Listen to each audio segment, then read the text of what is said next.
Welcome to the Inner Circle Boardrooms. My name's Kay Chohan. This is a channel for professionals on the go, interested in business, finance, and leadership.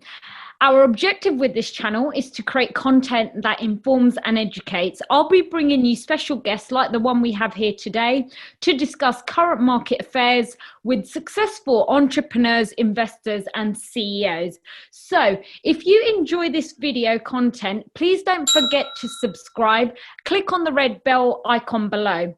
Our guest for today is Paul Cheetham, who's the founder of an award-winning accountancy practice that specialises in corporate finance, tax, wealth, and funding. They've got offices across the UK.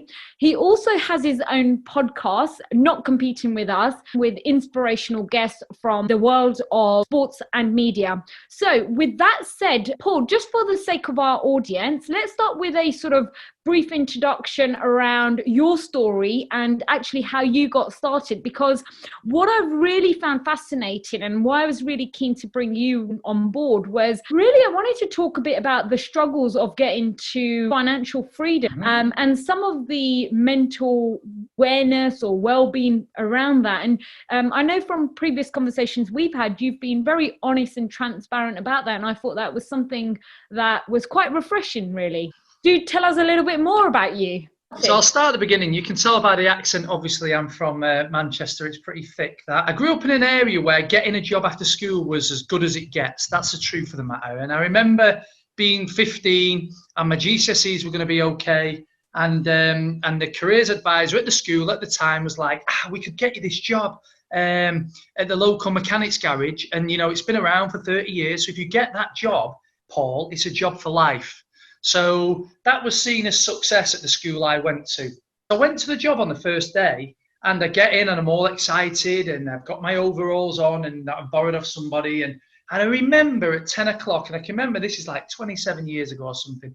And I remember the moaning from like 10 a.m. It was like, oh, at what point is, you know, we've only got half an hour till the bacon sandwich van comes round type stuff. And everybody's counting down half an hour, then we broke and we had this bacon butty, and then it was like, only 2 hours to lunch. And I just remember coming home after that first day thinking, wow, all they've done all day is count down to an event that was beyond work, basically. And that happened for the whole 2 weeks. So long story short, I think, first of all, I don't love cars. Second of all, no interest in being a mechanic. Third of all, there must be more to life than counting down the days, the hours and the weeks until a bacon sandwich or a lunch or the end of the day or a Friday. And so I decided I wasn't going to do that wasn't for me. Beyond that then, I decided I'd be a PE teacher because I love sports. So that was my goal. I went and did some A-levels. I then went and did a sports science degree originally. And again, when I got to the end of, I looked to be a PE teacher. I got to the end of that and I seen like that pay structure. You qualified on this and you got X amount per year. And I remember thinking at the time, this is another box that I'm being put in here. I'm from a very working class area, and it seems like working class areas were being put into working class jobs. And there was kind of these restrictions that I didn't want. So I left my sports science degree and thought, I'm not going to be a PE teacher either. Well, you know, I want to understand what my ceiling is. I want to find my ceiling. Rather than somebody telling me and dictate to me who it was. And I do believe we live in a system today that dictates what you can be. And if you let it dictate, it will dictate and provide that sort of glass ceiling above your head. I didn't want that, and I'm glad I didn't, to be honest with you. But I then got a job. So I had a sport degree. I then got a job as an accountant. I got a job as a trainee accountant, working within a business, intern. And it was fairly new start business, but that business effectively invented an industry. And within 3 years of me leaving that firm, it turned over hundreds of millions. And I had about over 90 accountants working for me. And I was like 24 then. I really enjoyed that 3 years baptism of fire working as a finance guy in an internal function and really helping and assisting the entrepreneur, the owner. And I loved it. I'm trying to be as quick as I can here. I get a job with his audit firm in an audit practice. And what I didn't realise that there was accountants like what I developed into, and then there was a different type of accountant, one that will make sure your tax returns in on time and you accounts are filed on time and and compliant legislative accountants, which I'd not had access to. I was used to making decisions, helping model decisions, work with the entrepreneur and add value. So I did 4 years in an accountancy practice and just didn't like it. I didn't like the lack of value and proactiveness and future forward thinking type work that I was used to doing in an internal. So after 4 years, I had a look around, see if there was another accountancy advisory firm out there that offered this real hands-on advice. Didn't think that there were any in my area anyway, so thought I'd do my own. So I set up a firm, actually with a partner 14 years ago.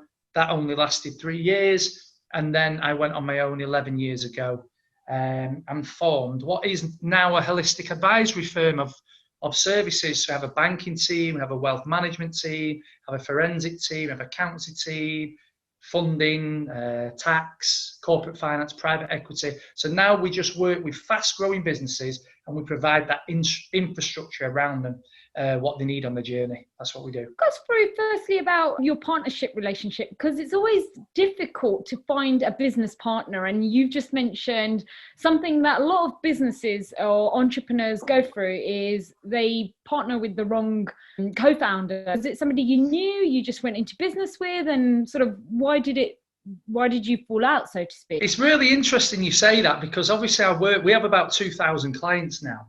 And there's so many of them where a lot of businesses start as a free, and then they always ends up to that connect and one feels left out. That's fairly normal within business. And what I always find difficult is if you're in a personal perspective, if you're in bed, so to speak, with a partner, non-business, I mean in your personal life now, when things peter out, you break up and you move on. In business, people seem to find it. It's like, no, I started with Paul, or I started with whoever, and they can't seem to make that break. And yet in your personal life, you wouldn't stick around for too long in a relationship that's not working. In business, clearly what you find is if you've got 2 or 3 and they're not getting on, they're all really snipering and trying to get the staff on side and the team on side in their own way, and you just have a dysfunctional business. So my advice is always just get out of it like you would get out of any other relationship that's painful or destructive. With me, it was funny because I was leaving, and then my partner at the time said he would come and join me, and he was my boss, and then we went in it 50-50. What I realised was he never quite accepted that now it was 50-50 and he wasn't my boss anymore. And he constantly, it was one of the worst stages of my life from a sort of it was a mental fight every day, because I had a vision to go here. His vision was different. In many ways, it doesn't mean he was right and I was wrong, but we had different visions. I had a vision for the future. He had a vision. He was older than me, so he wanted to pull more money out, for example, every month. And it can just be as simple as that. I wanted to keep reinvesting. He wanted to pull the money out, and the business was just fighting internally all the time. And then I would try and get the staff on my side, and he would try and get the staff on his side. And there wasn't a clear, concise vision and goal within that firm.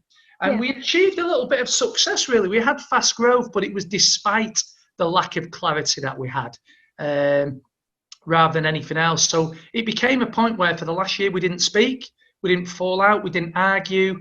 And then he actually came to me and said, this just isn't working. And we unravelled it as fair as we can, with a bit of pain, but we both had to move on in our separate directions. Well, just to go back to that startup ecosystem, because there'll be a lot of people who are looking to start up. So when you did you start from scratch? Did you acquire a business? How did you actually go about setting up? Yeah, so we started with, he took a couple of clients from the practice we was at. I think I might have agreed to take one at the time, so that was it. And then it was just off.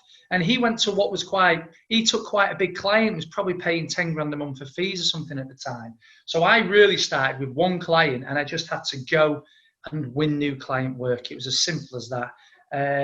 We went into the city on Deansgate in the centre of Manchester, so it's right in the business district. So I think we got about, from memory, it was about 1,600, 2,000 square foot of office space, which is probably enough for about 20.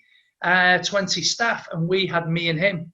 So I think from day one, we set our stall out, or certainly I set my stall out, that 5-year lease on the main street in, like the Oxford Street Road of London, and we're for 20 staff when it's just 2 of you, kind of set the stall out for what I was gonna, how I was, and I still do this now. I still think you are what you think you are. And if you think you are 2 members of staff or 4 members of staff, and you have a room that represents 4 members of staff, you'll stay at 4 members of staff a lot longer than if you're in a room of 20 staff and you feel like you should have 20 staff in that room. I do believe a lot in that vision side. And I think sometimes, weird coming from an accountant, but sometimes people focus a little bit too much on the numbers rather than the energy. And you can't measure the energy, of course. But for me, even from that day one, it was like, we're going into Manchester as a city centre firm with a 5-year lease with no breaks. And we're going in, we're going to have 20 staff within 5 years. And that's just simply what we're going to do. And yeah, that's what I did. I went about signing new business, and that was it. I love your thought process behind that, because most people don't talk about the energy and the mental stamina that you need. Now, I want to talk about getting to your first million. When you divorced, so to speak, from your partner, can you just talk us a bit about that divorce? Was the business doing quite well at that time? Mentally, what was it like for you to now go back into the business and run it alone? So it was a nightmare, actually, because what had happened is, because he'd seen himself as the overall boss, if you like, he was the one who kind of had all the financial information. And even as a qualified accountant, I was just like, growth. Let's get new clients, bring on new staff, bring on expertise, bring on a tax person. I was very much like that. And he was very much in the background, controlling. And he was a controlling character. He's not a bad person, but as a friend and as a boss, he was a much better boss. And we had a much better boss-employee relationship. We were fine, we were friends, but when he was a business partner, I found him very controlling. That meant I didn't have access to a lot of the financial information. We grew it within those 3 years to about 10 staff, if I remember, and something like 500,000 turnover between us. And then, of course, when he left, he took his clients, and he took 2 or 3 members, about 3 members of staff, and he left me with my clients and 7 members of staff. Now, from memory, we generated about 250k of turnover, but we had about 350k of costs, which is what he left me with. And then, of course, we had the unraveling of the old business, which as accountants, we couldn't liquidate the business or whatever. We had to pay everything off. And it turned out that bad debts didn't come in and all the rest of it. So it took me about 8 years, actually, post-divorce, if you like, to actually finally pay off everything that we committed to paying off for in that first business. So not only did we inherit the debt, but I also inherited effectively 100k a month loss-making business. Yeah. And I was the personal guarantor on the lease, because I was quite young and bold and brash, I guess. And I was a personal guarantor. We might have been joint on the overdraft that the business ran out of. And certainly I had the personal guarantor on the lease. So I had to make that lease see out its 5 years. For a start. So it was a pretty tricky start, if I'm honest with you. And then talk us through post-divorce. I mean, how did you then accumulate your wealth? Because today you guys are turning over pretty much £1 million a month. How did you go from almost bankrupt to some degree to where you are today? And how did that transition of getting to your first million, how long did it take you? There wasn't a doubt in my mind at that point that we would turn it around. Not even 1% doubt. We got more debt. Actually, I got some more debt, and then I got my mum to put a life savings. She had 30 grand in a pension fund. She put that in. And about 2 years later, I think we paid her back 75k. So she doubled in a bit of money. But so she did that for me. And you've got to understand, at the time, we're losing 10 grand a month. And I lived in a house then that was probably worth about 170 grand and had a mortgage on it of about 150, right? So at most I had 20 grand equity in my house back then. And we're losing 10 grand a month. Well, what year was this, just so we get some context? 2009, 2010. Yeah. 10 years ago. So close to the last recession, literally. We're right in the middle of the last recession. We're right in the middle of that. So in the middle of the recession, I'm in the middle of Deansgate. I've got 7 members of staff and no work, nowhere near enough work for them. My mum's put in a 30 grand pension. I can't let that go. And I've got 20 grand equity in my house, and I'm losing that really over 2 months. So it was a case of, yeah, I've just got to get out and do whatever's required. I've just got to sign clients to the point. And I totally believed that we would. And we did. So we slowly started to turn the business around. It was just complete and utter, I wouldn't say panic, but there was just not a secondary option. There was no plan B. I had to get £10,000 a month of extra income in ASAP. And I did, because I had to. So I went out and I found a way of signing clients. I was networking. I just did everything frenzied in a way that I could to first stem that flow, if you like. Then after that, it was like, okay, now how do we now, make 5 grand a month of profit or 10 grand a month of profit? Then it was like, because we had to pay back debt, remember? So it's like, how can I start paying my debts back? And from memory, I think it took me 3 or 4 months of losing money. Then we turned it to a slight positive.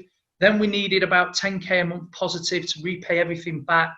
And that all happened within about 6 months. But it was nothing more than 7 days a week, 18-hour days, going to the opening of anything that I'd be asked to go, and just, I wouldn't say begging for work, because that wasn't the way that I sold, but just constant selling non-stop. Working, e-shots, direct mail shots, just anything that I could do to bring in new clients, we did. What was giving you the maximum return? I've always focused on brand, and then the rest will follow. And even if you look today, I have a marketing team within the firm of probably, we've got 5 in events, probably 5 in, so we've probably got 10 in events and marketing within the firm today. And we have our own newspaper. I wrote a book last year. We have the podcast. We email. We do 1 million events. We sponsor almost everything that moves. It's all about branding, and we don't get hung up on the ROI. Now, there is some businesses that you have to get hung up on CPA and ROI. If you're an online digital business, I wouldn't say, you just focus on a vision and create a brand. But in this B2B market, that's what we did. It was very difficult to see. And somebody will say, I've listened to your podcast and I managed to read one of your newspapers, and then I've seen that you put a women in business event on in the Leeds office, and they reckon it is 7 to 12 touch points, don't they? And so for me, if you've only got one touch point, they're not going to come to you. It's like, how can you scatter seeds of brand in as many areas as you can, really, whilst trying to control the costs? That's what we've always tried to do, and we are quite frugal with our costs. It's like, we have events. I don't know if you can see behind me, but I'm in the Leeds office today, and we have like a 4,000 square foot leisure space, which has got a bar, a tennis lawn, a chocolate shop. So we've got a great Gatsby bar behind us, and we create events there without COVID, every week. So rather than me taking people to Ascot races or whatever, we bring everything to our own event space, and we're able to probably do 30, 40 times the amount of events we can do by bringing them internally than we can externally. So I've always tried to be smart in ringing the sponge on creating noise in our industry. And that's what we've done. So I always feel like if I've got client targets or industry targets, I will drop 7, 8, 9, 10 little seeds. It might be an award sponsorship. It could be all different charity sponsorships. It could be all different types of things in order to get that client hooked in. And we did that from day one, even on a very, very small shoestring, if you like. So we carried on. We did that. And when I was speaking to you when we met not so long ago, it took us 6 years to get to £1 million of turnover. And I just never thought it would take that long with the amount of effort I put in. It was painful. It was 7 days a week. It was on holiday. It was Christmas Day even. I remember once watching Linford Christie. Don't know if you remember who Linford Christie was, but yeah, I remember him winning the gold medal at the Olympics finally. And he talked about training on Christmas Day because it gave him one up on everybody else. And I've changed my mind now, but at the time, that's exactly how I was. It was like, if you work weekends, if you're in the 5 o'clock club, if you can work it all nights, you're going to be all right in the end. And I still feel there's an element of that, but we'll probably talk about mental health in a bit. There's a balance between being get into the place you want to go with efficiency and with your health intact, that I perhaps didn't bother about in them days. So what year did you get to your first million? It took you 6 years to get your first million. That must have felt like a relief. You know what? It was so funny because when I got there, and I've talked to this a lot about purpose, I was fixated at one point. But saying that, when I was a kid, I was fixated on earning £25,000 a year because I felt like that was a lot of money to me back then. And then I was fixated on getting to £1 million a year. But I didn't celebrate getting to £1 million a year. Then I wanted to get to £2 million a year. And so in 2015, we got to £1 million. So that was from 6 years from 2009. And I remember in 2016 putting a 5-year plan together to get to 3 million. So I thought that was quite ambitious because it took me 6 years to get to 1. And I thought, well, we could, add an extra 2 million to that over the next 5 years. And actually didn't go anything like that. We went 1 million year 6, 1.3 million year 7, 2 million year 8. So we literally jumped that million within 2 years. But then the following year we did 3.5. So in 2018 we did 3.5, which was effectively my 2022 projection or budget or whatever you want to call it back in 2016. So it just shows you the speed. We went from doing 1 million a year and it took 6 years. And 2 years later, we was doing 1 million a quarter. And 2 years after that, we're doing nearly 1 million a month. So that was the pace that it gathered once we hit that first million. Let's talk a bit about COVID. Are you seeing an impact on transactions and profits? Well, for us, the one thing that I'm thankful of is that we've always reinvested. So the profit in those years was almost 0, 0, 0. Every time I made 50k or 100k, I'd think we need a wealth management team, or we need a funding team, or we need a corporate finance house. So every time we made money, I would just reinvest it. Throughout the first, I'm still doing it now, but particularly those first 8, 9, 10 years. And so as a result, we've got 8 different companies within our group, and they're all massively different. So and they've all been affected by COVID differently. So when it came in January, our wealth management team, we have about nearly 200 million of funds under management in our wealth team. And that got hit immediately because of the Chinese markets in January. None of the others got hit, obviously, until more like March or April. We have a forensics team where we represent people in court, and they were pretty much they're still not back to court really.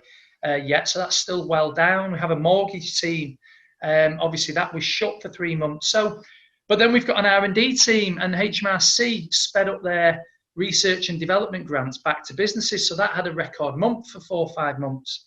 We have a banking team that did nothing through March, April, and May, and then had a record month June, July, August, and September. So the diversity. The sort of de-risking and the diversity that we built over the years fed us through, held us in good stead really. So we ended up with a different mix of income, but roughly the same income pre-COVID as we are what we thought was coming out of COVID. Yeah, I suppose that's a bit of a blessing as well, because you are quite diverse, you're not relying on one business to bring you the income, whereas some businesses are just quite niche. Do you think that's important moving forward for businesses? Massively, and the thing about it is not that we knew this was coming, but it was always about, for me, if you take my main firm as an accountancy firm, which now accountancy is probably 30% of what we do, actual accountancy is probably 30% of revenue. And we've probably got 10-15% from our banking team, so 10%. We'll probably have another 10%, 15% from our corporate finance team. Again, another 15% from our wealth management team. Forensic team will be about another 10%, and then you might have mortgages 5. Missed 1 or 2 out there. So tax advisory is probably another 10. So it's quite a nice even split. But what's more important, if you ask me about that, is not just the industries and the type of client, but it's the business model of cash collection. Because if you own a £12 million B2B service and it's all accountancy, what you're going to tend to happen there is you're going to have, basically your transaction is, I do some services for you, I invoice you at the end of September. On average, you will pay me November, maybe even December on average. It's about, normally, our debtor days at about 45 days. The industry is about 90, our industry average. But the problem is as you grow that business, you just grow a bigger headache because you have to get more staff in, and your debtors book just grows and grows and grows. So on a 12 million turnover business, we should probably have 3 or 4 million of debtors if we're only accountancy. When I started to see our growth, I thought, I can't do this. We can't grow in the speed we want to with that business model, with that cash cycle. So the thing of the other, if you look at a wealth management business, for example, when you sign a client, you get paid immediately by the client, and then you get paid by the product provider. That might be a life insurance provider, or it might be, life insurance provider would be a good example. But what it means is the big pension houses are paying you out the money. So it's not a customer or an SME or even a large customer. Now you've got your end debtor is a pension provider, a fund or a fund manager, and they're going to pay you, or an insurance company, and they're going to pay you much quicker than 90 days. So that was one thing. If you do corporate finance deals, you get paid on completion. So, the deal never got, you don't have one debtor day on that. So all of a sudden you get the deal done, you strike, you get paid on completion. So that was that. On the funding deals, we get paid from the bank or the funder. So the minute the transaction occurs, client gets paid the money and we get paid our commission.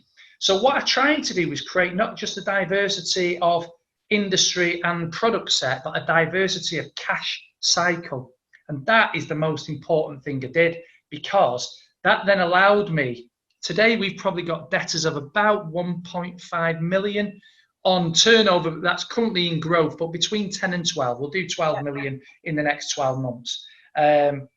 We've only got 1.5 million of debtors. I say only, still feels like a lot to me, but it's very, very, very low for our industry. So diversity of industry, diversity of products, more importantly, diversity of cash flow cycle. And I think a lot of business owners don't think of that. So if they're a recruitment agency, they go, well, we're doing IT, let's do finance. Or we're doing IT and finance, let's do construction or whatever. But what they don't do is diversify their cash payment cycle, just diversifying in industries. It's a really good point you make. Let's talk about mental well-being. As a chief exec, an entrepreneur of a successful multi-million-pound business, talk me through realizations you realized about your own state of mental well-being in that journey, and what could you share with other people that sometimes wouldn't necessarily openly talk about it? I mean, I openly talk about it because I'm probably one of the people, if you meet me, that you probably least expect to have mental health issues, I guess. People expect me to be confident, or they expect me to, deal with it. I'm 6'2", I train quite a bit. So from the outside, it looks like, oh, he's probably got himself well put together. And I would never have envisaged that I would go through kind of my journey that I went through. When I set up the business, I had no idea that I was going to encounter mental health. And what actually happened, just to give you an idea, was it was right in the first one. So it was through in the middle of the partnership. And I would just constantly get like blurred vision, or just like a sensation in my hands, a tingle maybe, or a little bit of palpitation, or a little bit of worry. I don't know about what, just a bit of worry. And it would lend itself to physical things like a bit of sweating or so on. That's how it started. And then it just kind of got worse, gradually got worse. And then it kind of evolved into a stage where I would just have panic attacks. So the first panic attack I had, I was walking down the street and I just thought, wow, fuck, what's going on? In my heart was coming out of my chest, and my legs turned to like lead. I couldn't put one leg in front of the other. And then I just sunk to like, what was like a park bench. And I remember just like rolling, it was a sunny day, and I remember just rolling over as if to make everybody think that I was just going to sleep on a sunny day on a park bench. Like that was a normal thing to do. But at that minute in time, it felt like the most normal thing.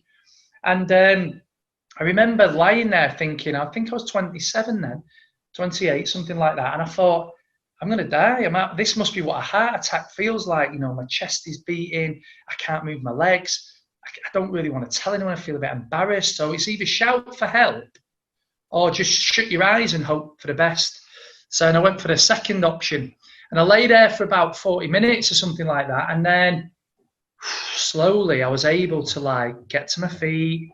I was get to my car. I remember driving to my mum's house. Don't know why, but I drove to my mum's house and she was in. My mum works for me, by the way, and she was my second or third employee. And she worked with me, so I don't know why she was in, but she was. And I remember the minute I walked into the house, and that house was kind of the house I'd always lived in from the age of like 1 to 22 or whenever I moved out. And it was like immediately I lay on the sofa. She made me a cup of tea and some toast, and it had gone. I was just normal. And I remember thinking, what on earth was that? And I just thought, oh, maybe I had a funny turn. So 1 or 2 days later, bang, I'm at a client, I'm in a meeting now. I'm looking and I'm thinking, can he tell what's going through my mind right now? Because what's going through my mind is I'm going to pass out in his boardroom. It's a new client that I want to sign. It was a football club at the time. It was a professional league football club. And I'm thinking, oh, fuck, I'm going to pass out in the middle of this. And, or he's going to take me to hospital. And that went, and then I'd get through it maybe. Then there'd be other times. And then it got to a point where literally for about 6 months, I'd get it at home. I'd ring A&E, and A&E will know what it is. So they'll always say, you'll have to get yourself to hospital. And I remember shouting at the woman on the 999 saying, this is ridiculous. I'm dying in my home here. I haven't got anybody to bring me in. I need an ambulance. And they were saying, you have to get yourself in. I remember thinking, what a lousy system. This is where, I'm laying on the sofa and I can't get to the front door. I'm on my hands and knees. That's how sort of detrimental physically it got.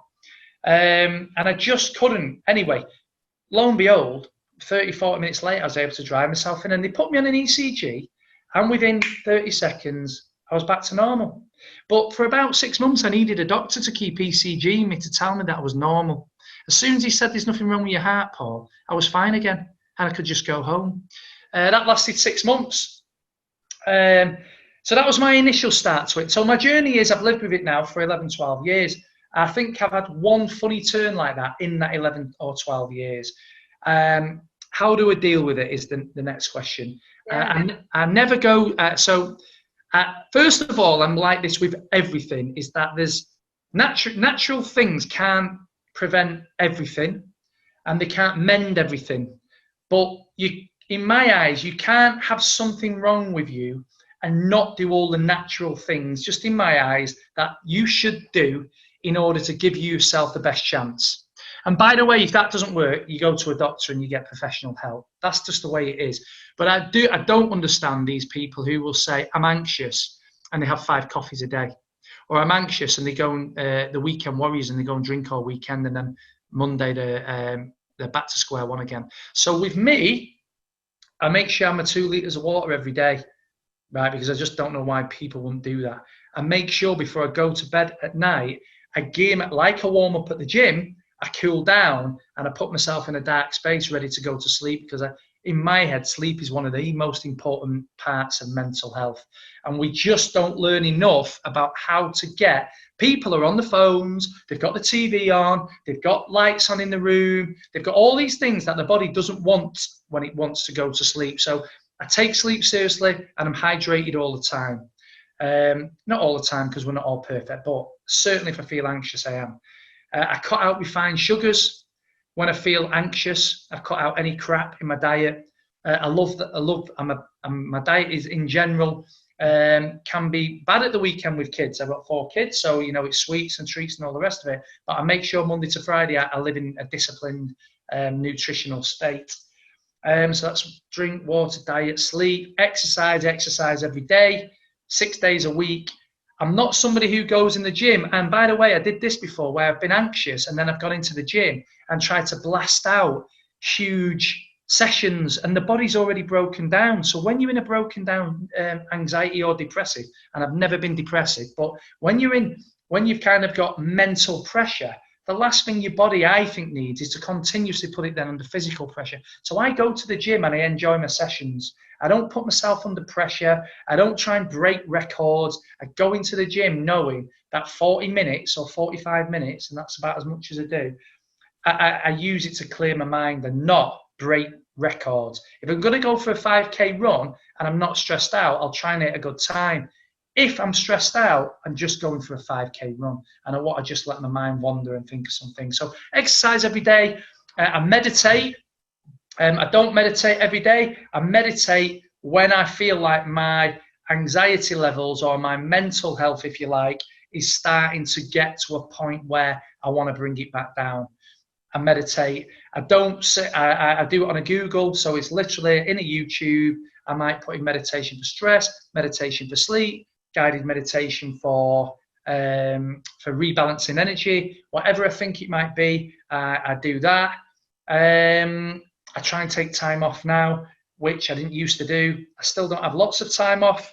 If you own a business, sometimes it's just part and parcel, but I do force myself every now and then to put the phone down and enjoy and live in the moment and try and do some stuff. So they're the main things that I do, and that's seen me through the last 13, 14 years without any of the incidents that I can, describe earlier. Do you think your employees have seen a shift in the type of character you are through some of the interventions that you've introduced into your life? 100%. And somebody once said to me, if you look at a leader in business or in the world even, what are the things that you like about that leader? And it's a funny question, because when I was asked that, if I was asked today, what do I look at in a leader? I would look at somebody like the Liverpool manager, Jurgen Klopp. He looks fun, he's calm, his team love him, he's not in this sort of dictatorship. And that's how I try to adopt the same approach, principles, way of working with people that the leaders I respect approach. Because most of the leaders that you would respect, they're the ones that they look like they're having fun, they've got a smile on their face, they look like they have empathy, they look like they enjoy what they do, they look like their staff love working with them.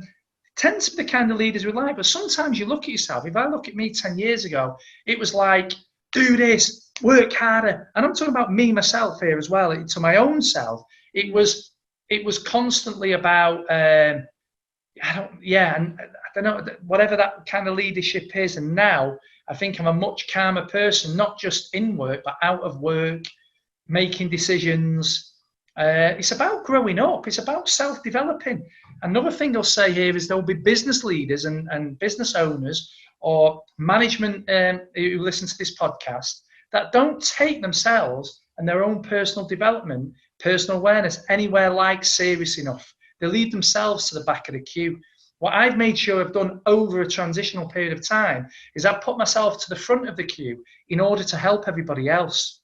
If you're skint, you can't financially help someone. If you don't love yourself, you can't give love. So for me, I've been on a bit of a mission through my 30s, and I'm probably as close to conquering it. I wouldn't say conquered, but I'm as close to conquering it in my early 40s as ever before, because of that 10 years of self-awareness journey that I've been on, in order to make myself foundationally good, if you like, foundationally strong, to be able and to help all the other people around me. I think what you've just said is so powerful, because you get a lot of chief execs who work on their career development, but they don't work on mental awareness. I wanted to also talk to you about COVID and your thoughts on that and what that means for you as well. What's your take on COVID? My take on COVID is this. It's simple. I like, as a numbers guy, I like to understand the data and the stats. And I think my biggest disappointment of where we are today in September is the stats. It's very difficult to find a set of stats that you can actually apply some credibility to. So as a result of that, any decisions they're making at the moment, they're bound to be contradictory, right? Because this is uncharted territory for everybody. So I don't mind that. But what I do mind is they've gone from looking at their sort of death stats, which were devastating, and they've never really come out and told us, actually, from March to June, this is what happened. These are the stats. This is what happened. These are the people that are vulnerable. These are the people that lost their lives. Out of the 45,000 that lost their lives, 35,000 of them would have lost their life anyway, for example. Not saying that's true, by the way, I've just made that up. But we have no context to to the information that they're providing us. And actually, since the stats have got stats have got better from a health perspective, or at least they appear better from a health perspective, the minute that happened, he went off. So the leadership effectively went, it's terrible, it's terrible, it's terrible, it's getting better, we're off. Rather than giving us that every week, okay, here's where we are. These are the deaths. Children can't get it. We're sending them all back to school. How can people be scared to send the kid back to school, right, when they haven't given us the stats, but they've leaked out bits of stats that basically no children are at harm, hardly any children. There's more chance of your child getting knocked down outside the school gates than there is of being seriously ill from coronavirus. Why have they not come out and said that? Yeah. So for me, there's been a lack of leadership, the Cummings and all this kind of stuff. For me, if you tell somebody, one of the things about me is I might not be the easiest person to work with, but when I say something and I ask somebody to do something, I go and I do that. It's only a behaviour, that I'll do myself to justify why somebody else should do it. In that leadership team, they do what they want. Mm. They expect us to do something. They do what they want. You never see the leader, Boris. Boris is hardly ever updating us anymore. He's not there to tell us what it means. He's just issued us with some data, and that data was better than some of the data we've been given. But if you ask me, they said things like, well, you could have up to 200 people a day die from COVID if it escalates like that. But put that into context. It's 200 people per day dying of 1,800 that die. So that's 10 to 15%. But what they didn't say was those 200, probably 150 of them had illnesses that meant they would have died anyway. And don't get me wrong, I'm not trying to say this isn't tragic. I am. Just say, even if we round it up, we say we've got 7.5 billion people on this earth, and we're saying a million of those are dying of COVID. And when you look at the stats of that versus someone who's dying of, I don't know, cancer or any other disease, how does it stack up? I think that's where the point that you're trying to make is around the visibility and the transparency of what those numbers actually mean. And being a business leader, we expect that of our own employees and within our own business. So of course we want it from the government or the system. They've got to apply context, because we know the figures are going to go up. Absolutely. So they either drive fear with the figures going up, and of course all that fear is driving is the lack of education in the schools, right? Yeah. Because every other week I've got a letter coming home for one of my kids saying they're either been in the bubble and now they've got to have 2 weeks off, or they weren't. Another 55 kids have had to have 2 weeks. Where I want to go with that is, how does that impact your business? Because how many employees have you got within your business? About 100, but we're at about 150-ish. The government not being able to be consistent with their message, how does that impact a business like yours? For us, I've got clients, obviously, like I said before, a couple of thousand of them. And for us, it's been okay because, with us, we had an IT infrastructure that meant everybody can work from home. So it means if somebody was in Portugal, which he was, and Malta and Spain, and then they went for a weekend, and then before they know it, they've had 2 weeks off, or the kids have been put into isolation or quarantine for a couple of weeks, we're okay. So it's okay for us as a B2B organisation that's providing services, but it's not okay for so many other businesses out there in the events industry or the sports industry or the leisure industry or the travel industry. Those industries are absolutely, it's heartbreaking. We've got clients in all those industries. And if you're in the travel industry, this furlough doesn't work anymore, because if you've booked people to go on holiday because they've said go on holiday, which is what they said, and then you bring all your staff off furlough to book holidays, and then they say, actually, we're quarantining everywhere, you can't furlough all your staff, because all your staff have got to be in because Paul Cheetham booked a holiday to the Algarve in October, and now I've got to ring Paul and say, look, you've got to quarantine. Well, I can't quarantine. Right, well, I either got to cancel you, I've got to look for a new flight, or we've got to change this. You can't have half a chef. They've just done that Eat Out to Help Out, and now looks like it was a disaster, because now they're encouraging you not to eat out or to help out. But, you can't have half a chef. So if you've got 50% of your capacity in your restaurant, you've got to pay 100% of your chef's kitchen's wages. So furlough now doesn't work. There's certain sectors which are absolutely ravished by this pandemic, and there are others like mine that are not so bad. So what the government has now got to do is it has got to start listening to this, and I think there's maybe a handful of sectors at most, the events, leisure, those kind of hospitality type travel. They've got to do something for them, or we're going to lose. That's where all the job cuts, if you like, are going to be for me. Yeah. They're going to be in those kind of industries. So he's got to come forward now and do something now. The other industries, there's winners in this. You know, we've got fast fashion brands where people sat home with big disposable income in the bank accounts, and they're having Black Friday weekends every weekend, and so they're staffing up. So there'll be people. We've got clients that are taking on jobs in numbers, creating employment in numbers. We've got some that are losing it, and I'm hoping, so long as the confidence is not shaken too much, that becomes only a short-term passing and changing of careers, and just quite stressful for people, obviously. But I think jobs will exist unless this carries on for that much longer, where whole industries go. And I can see the nighttime economy just being destroyed. I can see the travel industry just going. You know, that's the big issue that I think we've got, what we face today. I always ask people, do you think we've hit the bottom yet? And what do you think we've got to come yet? We've been told that furlough is going to stop in October.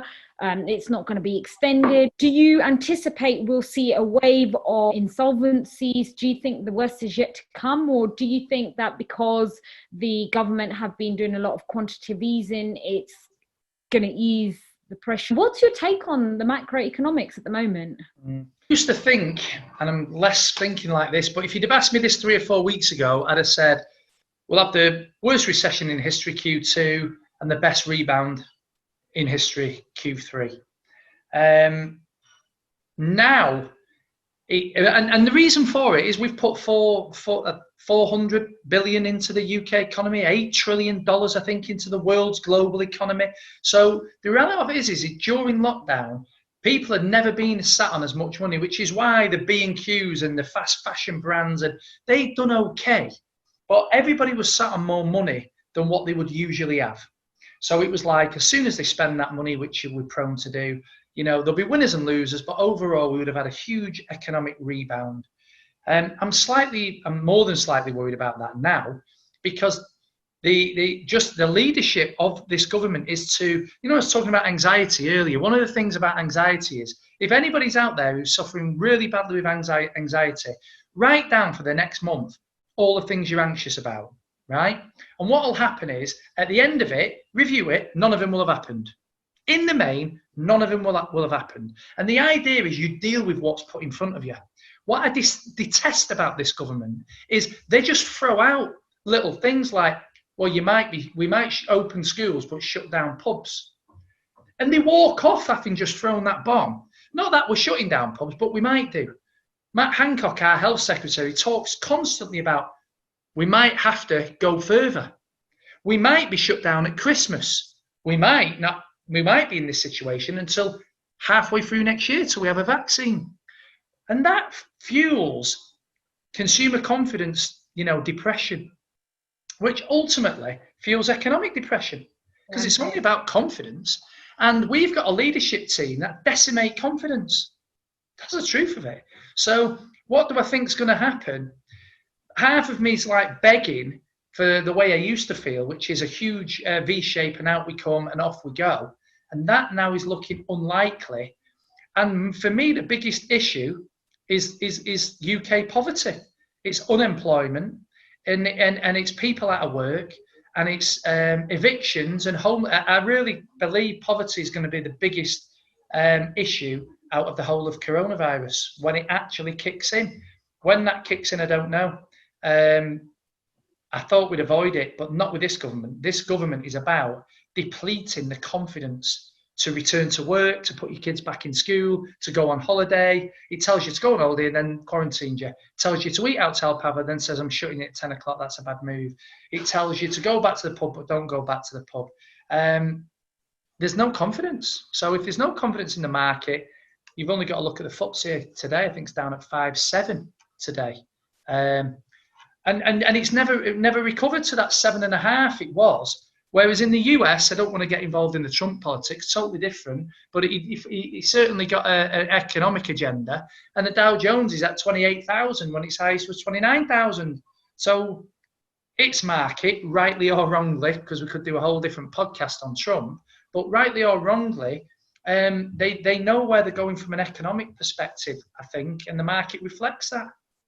Paul, thank you so much for coming on and having a conversation with me. I've thoroughly enjoyed that, and I'm confident those of you listening in have enjoyed that too.